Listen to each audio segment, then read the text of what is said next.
പ്രണയം നിഷിദ്ധമാണെന്ന് വിശ്വസിച്ചിരുന്ന ഒരു 22-കാരിയുടെ ഒരു ജീവിത കഥ, ഒരു യഥാർത്ഥ കഥയാണ് നിങ്ങളുമായിട്ട് ഞാൻ പങ്കുവെക്കുന്നത്. എല്ലാവർക്കും നമസ്കാരം. എൻ്റെ പേര് ജുഹന, കൺസൾട്ടന്റ് സൈക്കോളജിസ്റ്റ് ആണ്. എൻ്റെ കൗൺസിലിംഗ് എക്സ്പീരിയൻസിലെ ഒരു ചാപ്റ്റർ ആണ് കേട്ടോ ഇത്. ഒരിക്കൽ ഒരമ്മയും മകളും കൗൺസിലിങ്ങിന് വന്നു. അമ്മയുടെ പരാതി, എൻ്റെ മകൾ വിവാഹത്തിന് സമ്മതിക്കുന്നില്ല. 22 വയസ്സായി, കുറച്ച് മാസങ്ങളായിട്ട് ഞങ്ങൾ വിവാഹം ആലോചിക്കുന്നുണ്ട്. പക്ഷേ എൻ്റെ മകൾ അതിന് സമ്മതിക്കുന്നില്ല. അതിനൊരു കാരണം അറിയണം. അത് മാത്രമല്ല, എൻ്റെ മകള് പെട്ടെന്ന് അങ്ങ് സ്റ്റക്കായിട്ട് ബോധം കെട്ട് അങ്ങ് വീഴും. ഈ 2 കാര്യമായിരുന്നു ഈ അമ്മ പറഞ്ഞൊരു സംഗതി. അങ്ങനെ മകളെ കൗൺസിലിങ്ങിന് വിധേയമാക്കിയപ്പോൾ കുറച്ച് കാര്യങ്ങൾ അറിയാൻ സാധിച്ചു. അതായത്, ഒന്നാമതൊരു കാര്യം, ഈ മകളുടെ രൂപം അത് ഒരു മാന്യമായ വസ്ത്രധാരണയിൽ നിന്നും തികച്ചും വ്യത്യസ്തമായിരുന്നു. ചുരിദാർ ആയിരുന്നു ഇട്ടത്. പക്ഷെ അത് ഒരു ചുരിദാറിന്റെ ഷാൾ കൊണ്ട് ദേഹം ആകെ ഒരു പുതപ്പ് പോലെ മൂടിയൊരവസ്ഥയിലായിരുന്നു വന്നത്. എന്നെ ആരും ശ്രദ്ധിക്കണ്ട, ഞാൻ ആരെയും ശ്രദ്ധിക്കുന്നില്ല എന്നുള്ള അവളുടേതായ തല കുരിച്ചിട്ട് അവളുടേതായ മാത്രം ലോകത്തായിരുന്നു. Eye contact തീരെയില്ല. പൊതുവെ ആളുകളുമായിട്ട് ഇപ്പോൾ ഈ ഒരു അടുത്ത കാലത്തായിട്ട് ആളുകളുമായിട്ട് അങ്ങനെയാണെന്ന് ഈ അമ്മ പറഞ്ഞു. കാരണം കല്യാണപ്രായമായപ്പോൾ ചിലപ്പോൾ ആളുകളിൽ നിന്നും ഒഴിഞ്ഞു മാറി നിൽക്കുവാൻ വേണ്ടിയിട്ട് കൂടുതൽ അങ്ങ് പുതച്ചൊരവസ്ഥയിലാണ്. രണ്ടാമതൊരു കാര്യം, ഈ കുട്ടി ബോധം കെട്ട് വീഴുന്നു എന്ന് കുട്ടിയുടെ അമ്മ പറഞ്ഞു. അതുകൊണ്ട് തന്നെ ആ കുട്ടിക്ക് അപസ്മാരത്തിനുള്ള മരുന്ന് കൊടുക്കുന്നുണ്ട്. പക്ഷെ ആ കുട്ടിക്ക് അപസ്മാരം എന്നുള്ള യാതൊരു ലക്ഷണവും യാതൊരു സിംറ്റംസും കാണാൻ കഴിഞ്ഞിട്ടുണ്ടായിരുന്നില്ല. കാരണം ഒന്ന്, ഈ കുട്ടി തൻ്റെ അക്കാദമിക് ലെവലിൽ സ്മാർട്ടായിരുന്നു. അത് മാത്രമല്ല, ഇന്റലക്ച്വൽ ആയിട്ടുള്ള എബിലിറ്റി ഉഷാറായിരുന്നു. ആ കുട്ടിയുടെ ആ പ്രായത്തിനനുസരിച്ചുള്ള പക്വതയും ഓരോ പ്രായത്തിനനുസരിച്ചുള്ള ഒരു സ്വഭാവം ഉണ്ടല്ലോ, ആ രീതിയെല്ലാം കാഴ്ചവെച്ച കുട്ടിയാണ്. 5 വയസ്സിൽ 5 വയസ്സിൻ്റെതായ ബുദ്ധി കാണിച്ചിട്ടുണ്ട്. 8 വയസ്സ്, 10 വയസ്സ്, 12 വയസ്സ് അതിൻ്റെതായ ബുദ്ധിയും അതിൻ്റെതായ രീതിയും കാണിച്ചിട്ടുണ്ട്. ഈ ഫിസിക്കലായിട്ടുള്ള ഒരു ഫേഷ്യൽ സയൻസ് നമുക്ക് അതൊരു അപസ്മാരം എന്ന് തോന്നിക്കുന്ന രീതിയിലൊന്നും തന്നെ ഇല്ല. അത് മാത്രമല്ല, വലിയൊരു തെളിവ്, ന്യൂറോളജിക്കൽ ആയിട്ടുള്ള ഒരു മെഡിക്കൽ റിപ്പോർട്ട്, അപസ്മാരം എന്ന് പറഞ്ഞുകൊണ്ടുള്ള ഒരു മെഡിക്കൽ റിപ്പോർട്ട് അവർക്ക് ഒരു ഹോസ്പിറ്റലും കൊടുത്തിട്ടുമില്ല. പക്ഷെ പ്രശ്നം അറിയാത്തത് കൊണ്ട് കുട്ടി ബോധം കെട്ടി വീഴുന്നു, പെട്ടെന്ന് സ്റ്റക്കാവുന്നു, ബോധം കെട്ടി വീഴുന്നു. അതുകൊണ്ട് വേറെ രക്ഷയില്ല, അതുകൊണ്ട് മെഡിസിൻ കൊടുക്കുന്നു. അങ്ങനെ കൗൺസിലിംഗ് മുന്നോട്ട് പോയി. കൗൺസിലിങ്ങിന്റെ പകുതി ഭാഗം എത്തിയപ്പോഴത്തേക്കും ഈ കുട്ടി കസാരയിൽ നിന്നും പെട്ടെന്ന് അങ്ങ് എഴുന്നേറ്റു. നല്ല ദേഷ്യത്തോടു കൂടി, ഭയപ്പെടുത്തുന്ന മുഖത്തോടു കൂടി, കണ്ണുകളൊക്കെ അടച്ചു വെച്ചിട്ട് പെട്ടെന്ന് അങ്ങോട്ട് നീച്ചിട്ട് കൈകളെ പൊക്കി പിടിച്ചിട്ട് പ്രണയം നിഷിദ്ധമാണ്, നിഷിദ്ധമാണ്, നിഷിദ്ധമാണെന്ന് ഉറക്കെ റൂമിൽ നിന്നും ഒരു മുദ്രാവാക്യം പോലെ വിളിച്ചു കൂവി. അങ്ങനെ വീണ്ടും കൗൺസിലിംഗ് മുന്നോട്ട് പോയി. ഒടുവിൽ ഈ അമ്മയുടെ കുറ്റം സമ്മതിക്കേണ്ടി വന്നു എന്നുള്ളതായിരുന്നു. കാരണം ഈ അമ്മയുടെ മകൾക്ക് സംഭവിച്ചത് ഈ അമ്മ ഉണ്ടാക്കി വെച്ച ചില കാര്യങ്ങളായിരുന്നു. അതായത്, ഈ കുഞ്ഞൊക്കെ ജനിക്കുന്നതിന് മുമ്പ് തന്നെ ഈ അമ്മയ്ക്ക് തൻ്റെ ഈ സൊസൈറ്റിയിൽ നടന്നിരുന്ന ഈ നെഗറ്റീവ് ന്യൂസുകൾ ഭയമായിരുന്നു. അമ്മയിലും വേണ്ടുവോളം ആകുലതയുണ്ട് സൊസൈറ്റിയെ കുറിച്ചിട്ട്. അതായത്, സൊസൈറ്റിയിൽ ഉണ്ടായിരുന്ന റേപ്പ് കഥകൾ, ന്യൂസുകൾ, പ്രണയിച്ച് ചതിച്ചവര്, ഇത്തരത്തിലുള്ള പല ലിസ്റ്റുകളും ഈ അമ്മയുടെ അടുത്തുണ്ട്. അതുകൊണ്ട് നാളെ എനിക്കൊരു മകൾ ഉണ്ടാവുമ്പോൾ ഒരിക്കലും ഇത് സംഭവിക്കരുത് എന്നുള്ളൊരു നിർബന്ധ ബുദ്ധി ഈ അമ്മയ്ക്കുണ്ടായിരുന്നു. അമ്മക്ക് മകൾ ജനിച്ചതിന് ശേഷം ഈ സൊസൈറ്റിയിലുള്ള ഈ അമ്മയുടെ ഈ ആങ്സൈറ്റി, അമ്മയുടെ ഈ ആകുലത മകളുടെ മനസ്സിലേക്ക് അങ്ങ് ഇഞ്ചക്ട് ചെയ്യുകയാണ് ചെയ്തത്. ഓരോ പ്രായത്തിനനുസരിച്ച്. ചെറുതാകുമ്പോൾ പുരുഷന്മാർ ശരിയില്ല, ഈ ഓരോ ആണുങ്ങളെയും സൂക്ഷിക്കണം, തട്ടിക്കൊണ്ടുപോകും, റേപ്പ് ചെയ്യും, ഇങ്ങനെ ഉപദ്രവിക്കും എന്നൊക്കെ രീതിയിൽ കുട്ടിയെ പഠിപ്പിക്കാൻ തുടങ്ങി. കുട്ടി സ്വാഭാവികമായിട്ടും കുട്ടിയുടെ അൺകോൺഷ്യസ് മൈൻഡിൽ ഭയമാണുള്ളത്. ഇപ്പം കോൺഷ്യസ് സ്റ്റേറ്റിൽ നമുക്ക് ഇപ്പം ഞാൻ പറയുന്നത് നിങ്ങൾ കേൾക്കുന്നുണ്ട്, ഞാൻ പറയുന്നത് കേൾക്കുന്നുണ്ട്. അതുപോലെ നമ്മൾ രാവിലെ എഴുന്നേൽക്കുന്നു, ഭക്ഷണം കഴിക്കുന്നു, പുറത്തു പോകുന്നു, വരുന്നു. ഇതൊക്കെ ഒരു കോൺഷ്യസ് സ്റ്റേറ്റിൽ നമുക്ക് കാണാവുന്നതാണ്. പക്ഷേ അൺകോൺഷ്യസ് മൈൻഡിൽ ഒരു മറച്ചു വെച്ച ഒരു മനസ്സുണ്ട് എല്ലാ മനുഷ്യരിലും.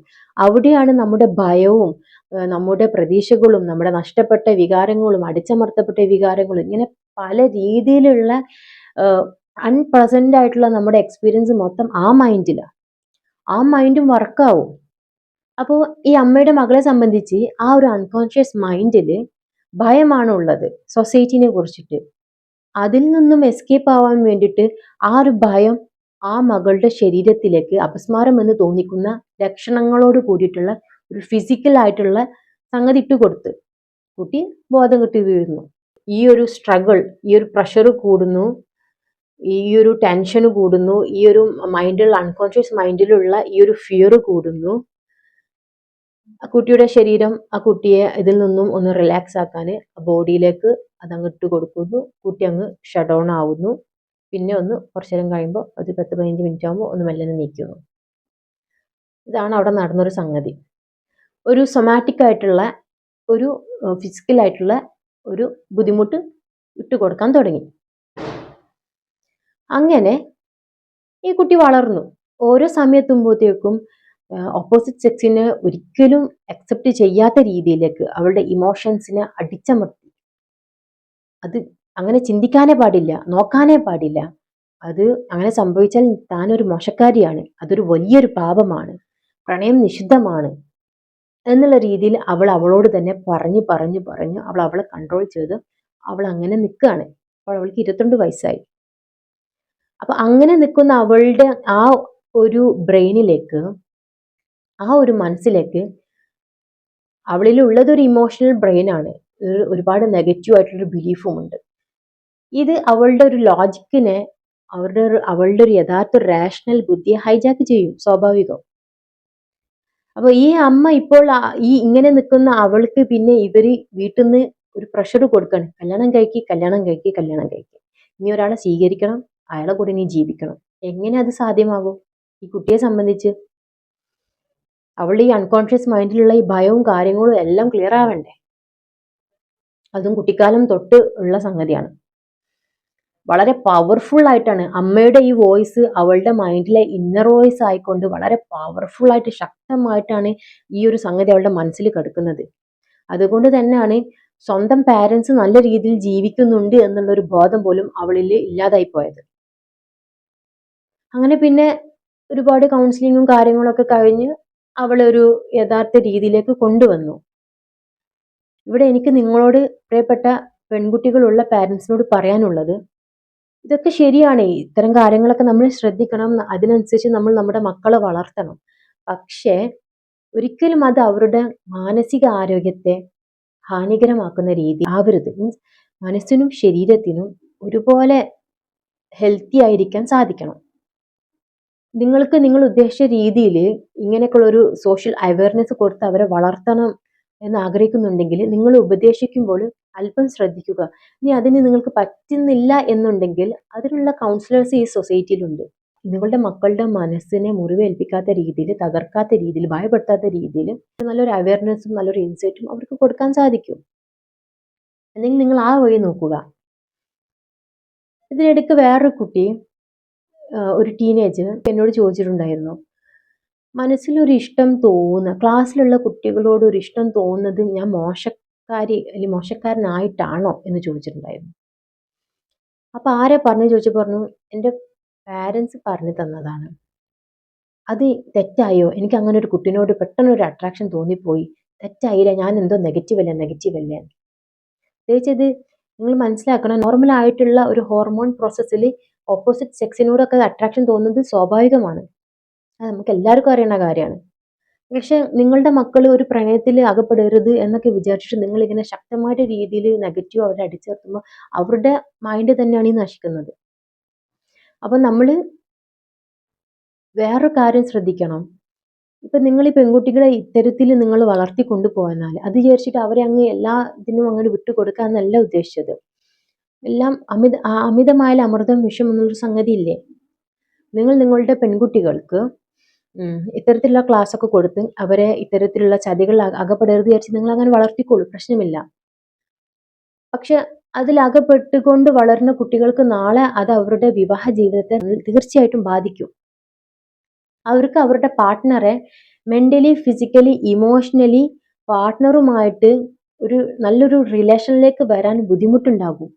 അവരുടെ പാർട്ട്ണർ വിചാരിക്കും, ഇവൾക്ക് ഇതെന്തു പറ്റി, എൻ്റെ ഭാര്യയ്ക്ക് എന്താ സംഭവിച്ചത്, എന്നോടൊരു ഇമോഷണൽ അറ്റാച്ച്മെന്റ് ഇല്ല, ഫിസിക്കൽ അറ്റാച്ച്മെന്റ് വേറൊരു ഇഷ്യൂസ് കാണിക്കുന്നു, ഇതെന്താണ് എന്നുള്ള പല രീതിയിലുള്ള കോൺഫ്ലിക്ട്സ് അവരുടെ ദാമ്പത്യ ജീവിതത്തിൽ സംഭവിക്കും. അതുകൊണ്ട് ഇത്തരത്തിലുള്ള കാര്യങ്ങളൊക്കെ ശ്രദ്ധിച്ചുകൊണ്ടായിരിക്കണം നമ്മൾ അവർക്ക് വേണ്ട രീതിയിലുള്ള ക്ലാസ്സുകൾ കൊടുക്കേണ്ടത്. അവരുടെ മനസ്സിനും ശരീരത്തിനും നല്ല ആരോഗ്യം ഉണ്ടാക്കിയെടുക്കാൻ കഴിയണം. അവരുടെ നല്ലൊരു ഭാവി ജീവിതം നല്ല രീതിയിൽ അവർക്ക് മുന്നോട്ട് കൊണ്ടുപോകാനും സാധിക്കണം. അവരുടെ മൈൻഡിൽ ഒരിക്കലും ഇത്തരത്തിലുള്ള നെഗറ്റീവായിട്ടുള്ള മെസ്സേജുകൾ കൊടുത്തുകൊണ്ട് അതിനെ ഭയപ്പെടുത്തി വെക്കരുത്.